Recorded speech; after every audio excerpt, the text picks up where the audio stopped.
As we bring to you our Dallas Cowboys insider, Mickey Spagnola. Good morning, sir. Gentlemen, how's it going? It's going well. Do you ever get nervous when you hear like a player's transferring out of Missouri and then they're like, yeah, he was in 2 games and had 1 catch for 7 yards, and you're like, all right, that's fine. I didn't need to know I get nervous when the starting quarterback decides to go in the portal a week before the bowl game, right? Yeah, sorry about that, buddy. Yeah, I get it. Well, I've suffered plenty of college football sadness, but we don't need to talk about that Miami game. That's not the reason I was out last week, but it certainly helped. Now, somebody just asked me, and I immediately responded. They said, why didn't you ask Stephen Jones who's going to start at quarterback against the Giants? And I said, it's because it's Dak. You have absolutely zero doubt in your mind that Dak is starting this game, right? I think so. Now, there could be a little doubt, and it could be one of those things where he starts, plays a half, and I've seen the Cowboys do that, and then turn it over to the backup quarterback. I can see that. I could remember them doing that one year with a game that didn't mean anything. They had already solidified their playoff spot, and I think Romo played a couple series or a half, and then they turned it over to someone else.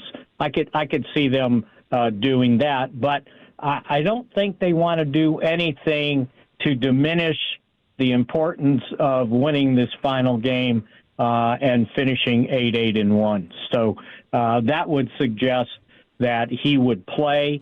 He says he wants to play, and I think they would have to talk him off the field to be able to start Milton. And again, I think we'll be able to detect just kind of how they practice this week on who's going to start. Yeah, it was something that he had said. Sorry if I don't remember if it was right after the game or at another point when he said, I've never finished below 500 in a season. I've been healthy and played the whole season in high school, in college, in the pros. And when he said that, I was like, okay, well, it sure as heck sounds like he's playing. Yeah, and I'm sure he wants to, too. You just hope he doesn't put his GM hat on, right, and say, well, yeah, I can stay healthy and I don't have to go out there. I think he plays. And, again, maybe not the whole game, but I do think he goes out there and plays. And that's something I think you can be proud of, that you didn't, in seasons you finished healthy, you never finished below 500. What do you take then? That could partially be the answer to this question. How important do you think it is to finish 8-1 versus 7-9-1? Because that's been talked about a lot going into this Giants game. I think it's important. It sure sounds better, right? And I think from a coach's standpoint, he would not like to have a losing record on his ledger. And in his first year as the head coach, because I think if you finish 7-9, then you're going, oh man, that was really bad. I know 8-1's only one game better, but doesn't sound as bad. And then you can say, well, if we had done this or we had done that, we easily could have won 2 more games and would have had a chance at a playoff spot. I think that the 8-1 sounds a heck of a lot better, and these guys feel better about themselves going forward.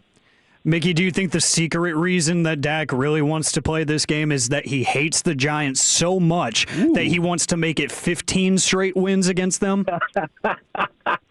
Oh, I don't know if he could rest on his laurels and say, I've won 14 straight, right? That's fair.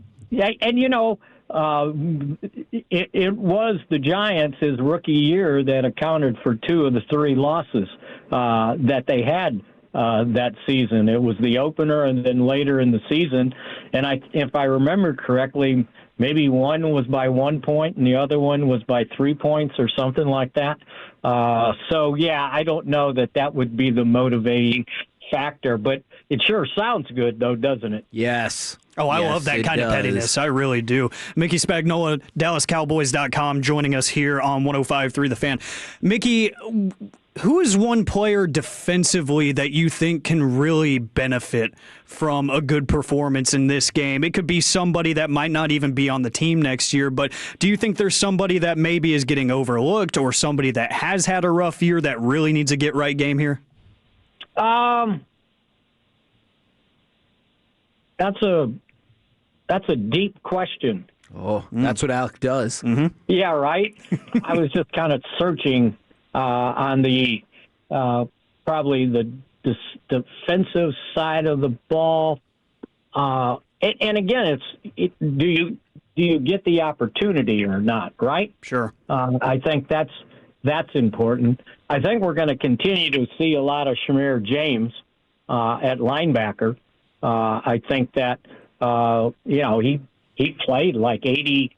I want to say 80% of the snaps, although they didn't play that many snaps defensively this past game.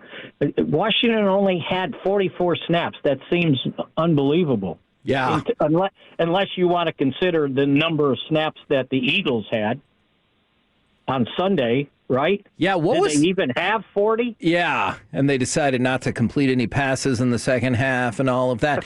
Did you hear what Steven said in the previous segment about Logan Wilson not getting on the field was due to some confusion from the position coach and the defensive coaching staff? Yeah, I'd have to have a little bit more clarification on that than the fact that he didn't play whatever defenses they were playing. I'm not sure why he wouldn't have got on the field a little bit more.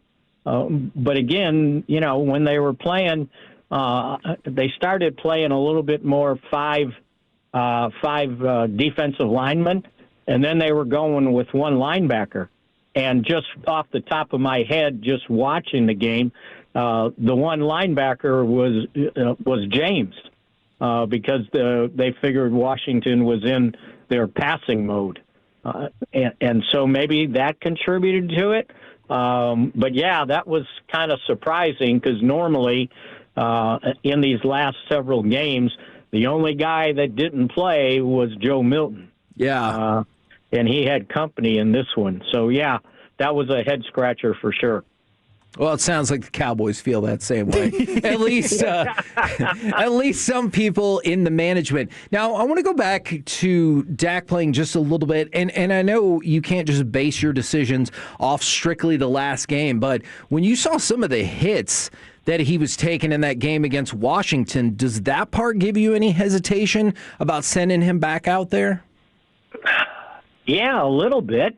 Me too. I mean, there was one hit. I remember I was watching there, and I was thinking to myself, "Oh, look out!" And you don't want to be saying "look out" to your quarterback, right? Right. But it's coming when you least expect it. So, yeah. But that's what he's been going through of late. Sure. So yeah, maybe you factor in. Okay, this guy's taken enough hits that we don't need to continue doing this, and you would think if you're scoring 30 points, you've protected your quarterback pretty well, right?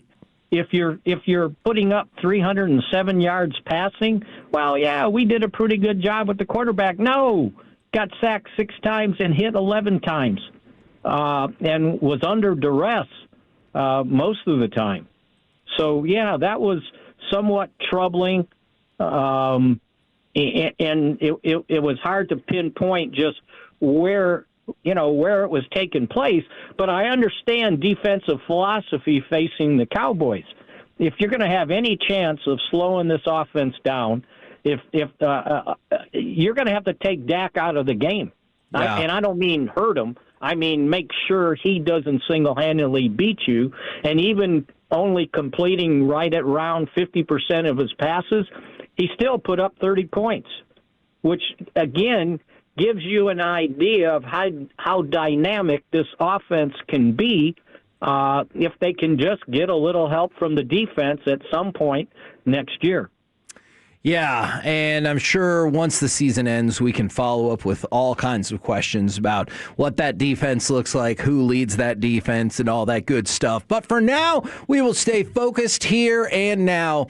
Do you think the Giants will try to win this game to further cost themselves space from the number 1 draft pick like they did against the Raiders? Like they did. Man, they beat the Raiders and down. They buried them. They buried them, right?